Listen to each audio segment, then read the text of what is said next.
Senator, you represent Ebonyi North Central Senatorial District. Ebonyi North Zone. Ebonyi North Senatorial Zone. Ebonyi North Senatorial Zone. Yes. All right. Now, we've seen all kinds of write-ups on social media. We've seen videos of the altercation between you and Dr. Ezekwesili in the committee room in the Senate. What exactly led to that altercation? Let's start from there.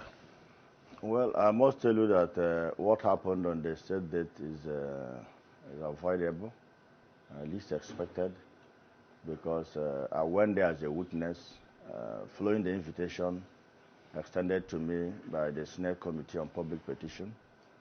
Unfortunately, when we got there, I met with Ezekwesili, with a lawyer of Senator Natasha, and also her petitioner who brought the petition before the Senate. You also recall that for some time now, they have been accusing the Senate of not, paying attention to the petition of Senator Natasha, and that is why the Senate Committee on Public Petition sat on that day. After we had sat for the first time, where they didn't show up, the committee adjourned. All of us also attended for the second time as witnesses on the other side. But most regrettably, when Natasha's team was called upon, to prove their case as alleged in the petition, having filed over something paragraph affidavit, in support of their claim, they were called upon to adopt same through oath, because Senate committee of such nature is a quasi-judicial body, wherein before you make any statement, you'll be required to be on oath in line with the rules of the Senate. But most unfortunately, the lawyer to Senator Natasha refused to take oath. Ezekwesili, who said she came as a witness, was shouting on top of her voice that she is not here to take oath. And being a former minister who was also cleared and confirmed by the same Senate, she ought to have known the rules and regulations guiding the proceedings in the Senate. Even though I understand very well that she knows this very well, but she decided to act the way she acted for the reasons best known to her. So at the end of the day, the petitioner agreed to be on oath, and he was asked to adopt, his affidavit and all his claims before the committee, which he refused. Instead, they started dancing to the gallery. In fact, they came there to disrupt the proceedings. That is just it. If you watch, are you a member of that committee? I'm a witness.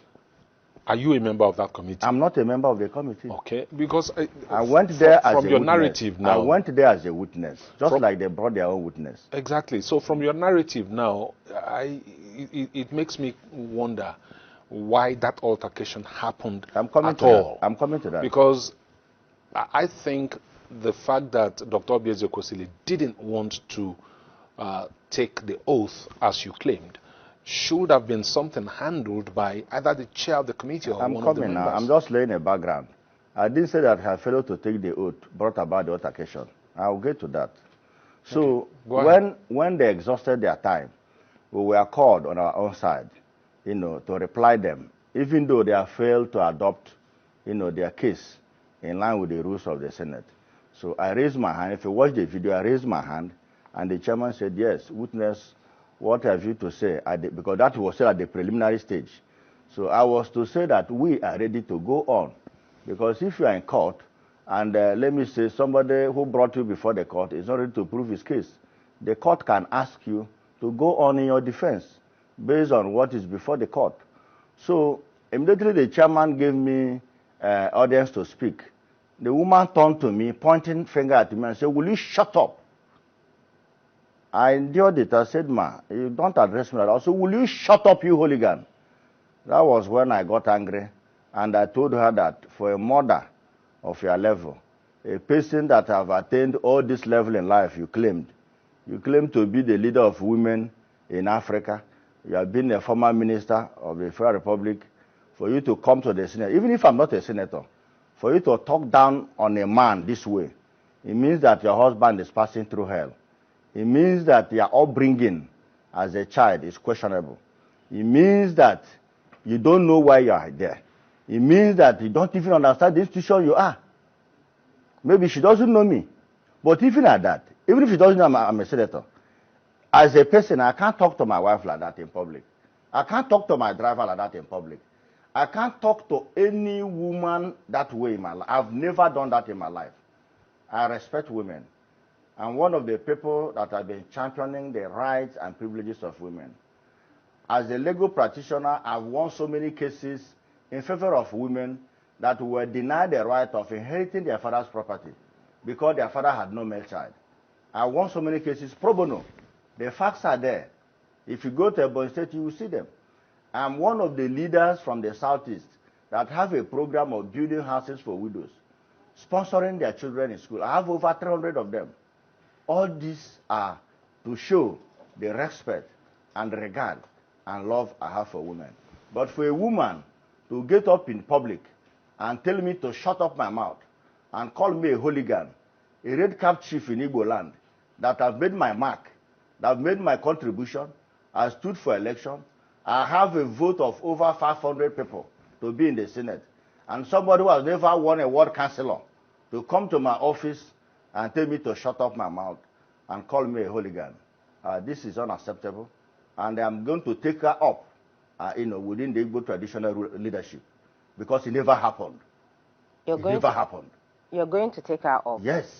I thought you had regretted, the kind, But she was here last time. She was here last time.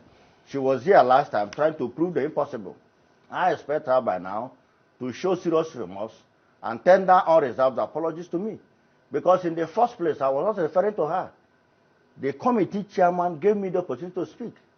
So even if I'm speaking trash, do you understand?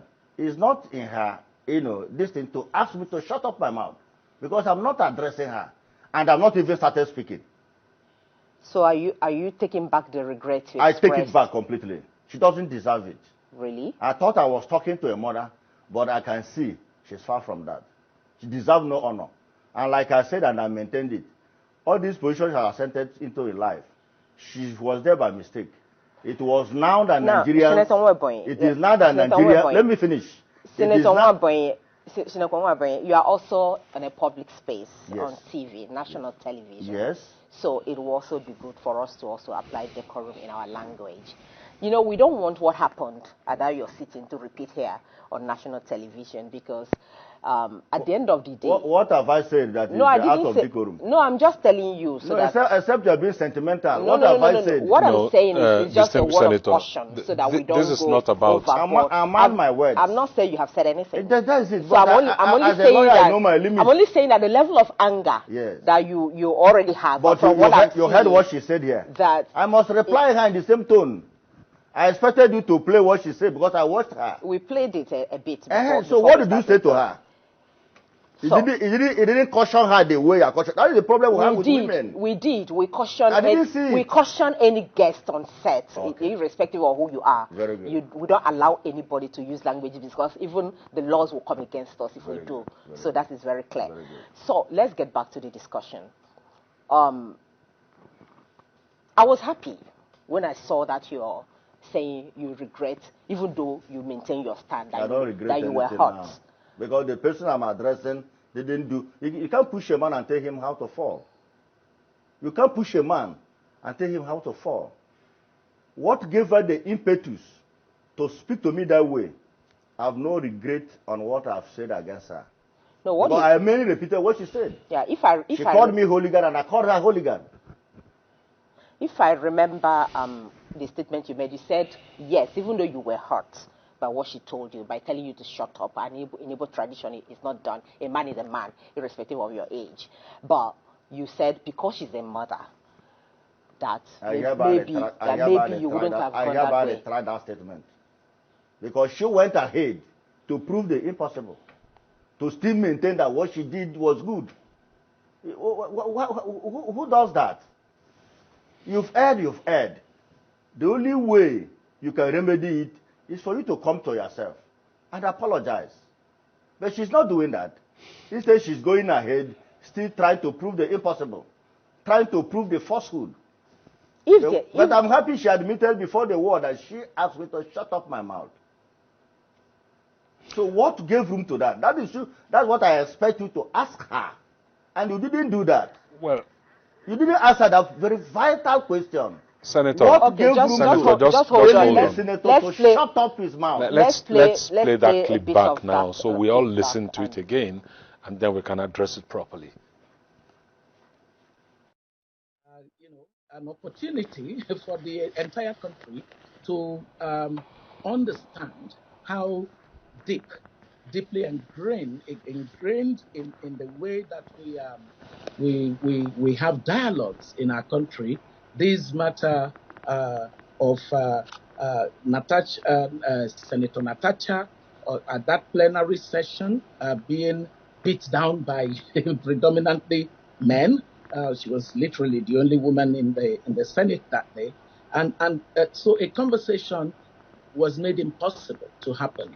A lot of Nigerians, the ones that they saw was she told me to shut up, but there's no telling a person to shut up without a context, and the context was basically that the senators who were members of the ethics committee were totally aghast at the fact that the plaintiff that we accompanied was insisting that he be heard on the objections he wanted to be placed on the table before going into the substantive discussion of his petition.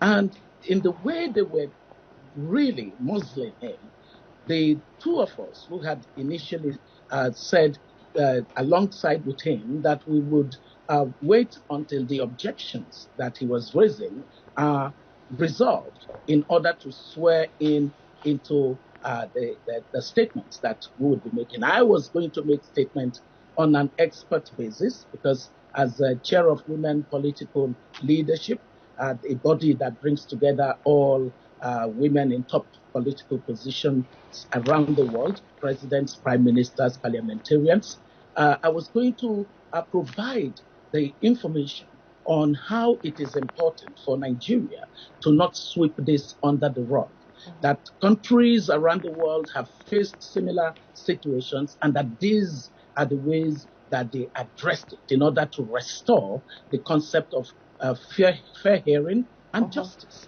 and that we just needed to borrow from the lessons that are best. Okay, did you notice that did you hear her say anything, maybe unprintable about you in this conversation, at least the little you've heard? That is the one you've seen. But I'm telling you what she said at the moment, and what she said on her rise, and what she said here. This is just a part of the clip. But one thing I want you to look at, they asked her, what brought about this telling the senator to shut up? She abandoned answering that question to be rigmarolling, dancing to the gallery, how the petition should not be so. But the question is, what led to telling the senator to shut up his mouth? That question remained unanswered. And before I answer any other question here, what did you even say that made her say you should shut up? Let's get to that. I don't know. She should answer me. That is the vital question I want the world to ask is Ezekwesili. What was my statement that made her to command me to shut up my mouth? Because we were not there and you're here now. Ask her. We will ask her. I don't know. That is my anger. Okay, you haven't said it. You didn't say anything. I said nothing. I only raised my hand and told the person officer, please, I want to speak. And he said, go on. Just for me to on my mic, he said, will you shut up your mouth? All right, Senator, just it's tell us. Annoying. Tell us your own side of the story. Let's hear you out clearly. Thank you so very much. So, like I was saying, when they were called upon to prove the impossible, because it never happened, they were dancing to the gallery. And let the whole world know, I've said it repeatedly, there was no sexual harassment case against Senator Natasha. She's just using this and her agenda to deal with us, the men. And like I said earlier, we are not protecting mainly the Senate and the Senate President. We are protecting our men, which may likely be our future victim. Because Senator Kwabio is not the first victim of Natasha's allegation of sexual harassment. I can give you one or two that have happened. And it was because she was not penalized for doing that. That is why she's coming up with this. On 80th day of December 2023, we attended the birthday of the Senate President in Akwa Ibom State. I arrived Victor Ata International Airport with Senator Natasha and her husband, because I'm a very good friend of the husband. The husband is a very good man, very generous man, and that made me to like him. And by extension, Senator Natasha is also my friend. So when we got to Victor Ata International Airport, he offered that I ride with them in their vehicle, which I obliged. I sat in front of the vehicle. Herself and the husband was at the back of the vehicle. We attended about 3 or 4 programs of the Senate President in Uyo Town. Before late evening, we retired to Ikotek, the hometown of the Senate President. On arrival, of course, the man welcomed us with his wife and with all his children. Took us around his house, hosted us to a dinner. By 12 midnight, because we arrived there late, by 12 midnight, all the senators, including Senator Natasha, and always holding her husband very tightly, we sang birthday song to the Senate President. And at the end of the night, we retired to Ikotek Bene Hotel, where we all slept. In the morning, we all woke up. I had a walk with her husband. As my friend, we gisted. There was no incident of sexual harassment. There was never a time the Senate President held Natasha's hand, telling her, do you like my place? We will come back here to chill. And supposing, but without considering, that the man made such statement, in your own elementary judgment, is that sexual harassment? Supposing, but without considering. But I'm telling the whole world that such incident never happened. This is an afterthought. This is a story being cooked up by Senator Natasha because she felt that she lost a very vital committee. Or probably her seat was reallocated. But the problem is this. Many people in the National Assembly without knowing why they are there. Your husband may have money, may sponsor you to be in a position. But try to know why God have helped you to be there. I found myself in the Senate at the age of 41. I saw it as a privilege. I saw people older than me. I met people more experienced than me.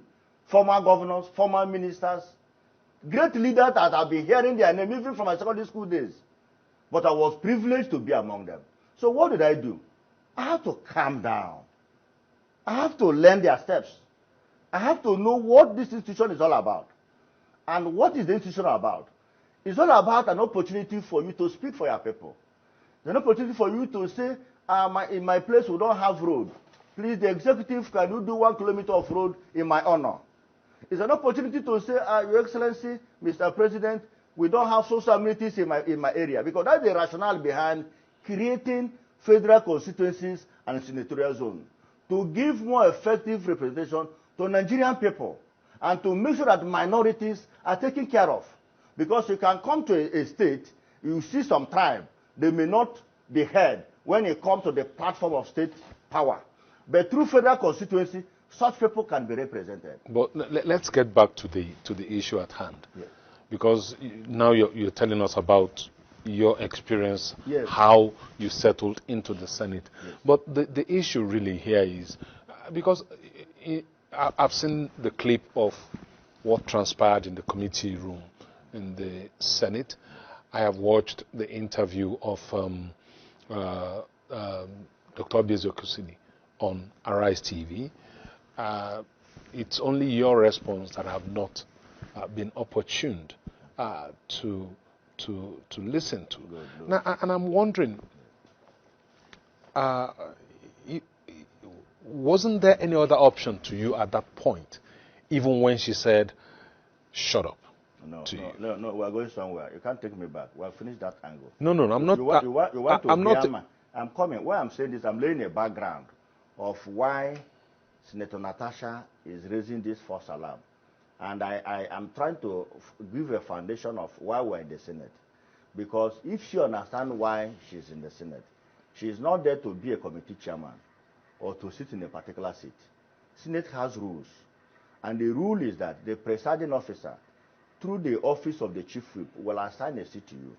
And if by tomorrow the chief whip said this seat is no more your seat. It shouldn't be something you pick offense with. And if by tomorrow you are a chairman of Senate Committee on Information and Communication, by tomorrow they said no, you have been moved as a lawyer to head the chairman Senate Committee on Diaspora because of the legal knowledge you have on international law. You shouldn't pick offense with it. You should go to your area of call. Did she tell anyone expressly that she felt offended? Yes, she did. Where? Personally or to the Senate? Or? She said so in open. What's her now? Okay, so it is open. That she want to sit where camera will be catching her. That is the that's point. About the Wait, I'm talking about the change of the Yes, she called some senators and said, even the husband told me that her anger is her committee, that during the last reshufflement, that the committee she found, that wife found herself, is not very good, that she has so many things at hand in the former committee. And I told them that in Senate committee leadership will reshuffle from time to time. So nothing is cast on stone. Okay, so that is assuming it. Without conceding that what Senator Natasha was talking about, this sexual harassment, is actually false alarm. It's false completely. Okay. So it's afterthought. Does that stop the Senate from, because all you're saying here would have been there would have been an end to this if she was allowed at least to lay this. She has already brought a petition.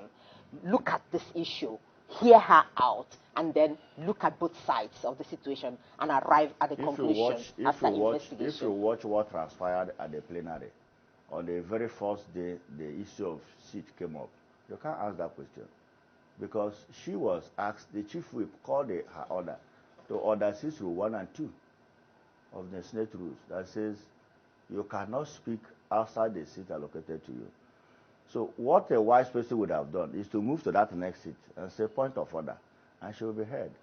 But this is somebody that has made up her mind. What of the petition? Now, I'm coming. I've actually listened to Senator Adeshayo Ogunlewe say exactly the same thing you have said now. Yes. But the question on my mind is what happened, what transpired on the floor of the Senate is public knowledge already. Yes. Everybody has seen it. Good. How Senator Natasha Akpoti-Uduaghan spoke while in violation of our rules, which is understandable. But the question is not about what transpired on the floor of the Senate. Yes. The question really is, why not listen to the case that the senator has brought concerning sexual harassment, whether it's true or false? If it is subjected to investigation, the truth will be established. So what is the problem with allowing that to go ahead? I'm surprised they're asking such questions. Why are you surprised? These are people we gave invitation to come and prove their case. And we asked them to be on oath to adopt the allegation. Yeah, but the way, Senator, the way you are speaking, I asked you earlier, are you a member of the ethics committee? You said no, that you're a witness. Yes. Yes, I'm a witness. But I saw what happened. I was there from beginning to the end. When they are asked to adopt your petition, they said no, that the main person is not here. Why she was given an invitation to come, even though she was on suspension. You abandon adopting your case to start dancing to the gallery. Senator Nwaebonyi, you are a lawyer. Is it possible to approbate and reprobate at the same time? Yes. The Senate has suspended Senator Natasha Akpoti-Uduaghan for 6 months. Yes. She's not allowed to identify herself. But she was invited to appear. Hold on. Yes. She's not allowed, according to the details of the suspension. Yes. She's not allowed to identify herself as a senator of the Federal Republic anywhere. Yes. She's not allowed anywhere near the National Assembly. Yes. Now, when you now extend an invitation to her to attend a hearing in the Senate, how is she supposed to attend that? We suspended the rules. We suspended the rules in her favor. So you suspended and gave her an invitation. You suspended her suspension. For her to come for the purposes of that hearing. She has that right. So what now happens after that altercation? The hearing, did it continue? We were served with court processes. And the matter is in court. And that is why the committee couldn't go on. I can make available to you the court proceedings. And our rule is that when a matter is before a court of competent jurisdiction, the Senate committee stands down. Because court is superior in terms when a matter is already before the court. But I think I recall reading somewhere that the Committee on Ethics said that it was the petition was dead on arrival, even though that is the first petition. Even though a court had ruled that is the first petition. That's the first petition. That is the first petition that she signed. And in our rules, you can't sign a petition in your favor. Someone else, either a lawyer, must sign the petition. Because you can't be a judge in your own case.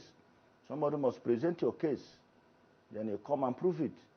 And we gave her invitation to come and prove it. And she failed to come. Because she knows that she has nothing to say. But her lawyer was say. Even her lawyer has nothing to say. When they were asked to be on oath, instead of them to be on oath, adopt their affidavit, but for the fact that they know they are lying, they dodged it because they'll be charged for perjury.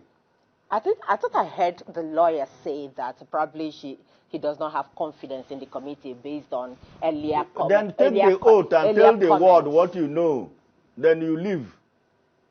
Adopt your petition. You brought the petition. And you are there. If you don't want to say anything, why are you honoring the invitation? As much as you are there in court, you must adopt your petition.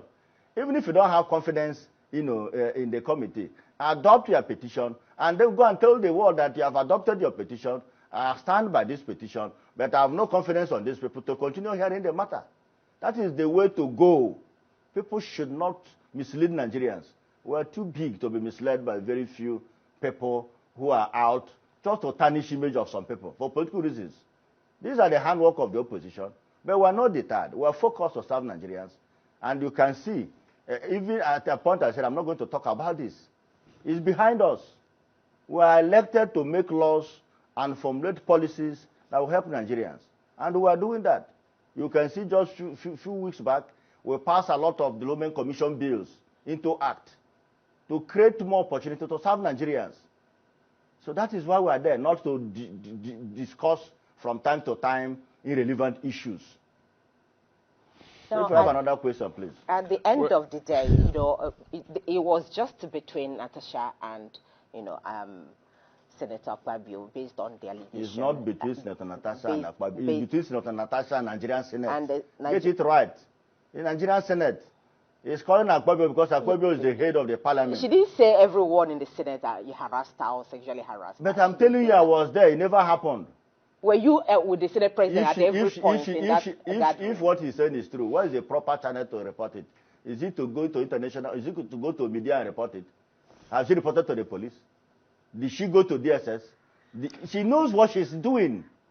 She wants to do media trial. But we're throwing her up. I've addressed BBC to counter the rubbish she said at the IPU. And I will be on IPU next week to tell the world more about Senator Natasha. Go to the internet and Google her character. And see what data women said about her. Go to the internet. It's there. In fact, there was one I saw and I sent it to her. I said, distinguished colleague, is this true about you? Instead of her to respond to me, she forwarded it to Twitter and Facebook. And people are calling me over the world. You say she's your friend. She's my friend. Because a wife to my friend is my friend.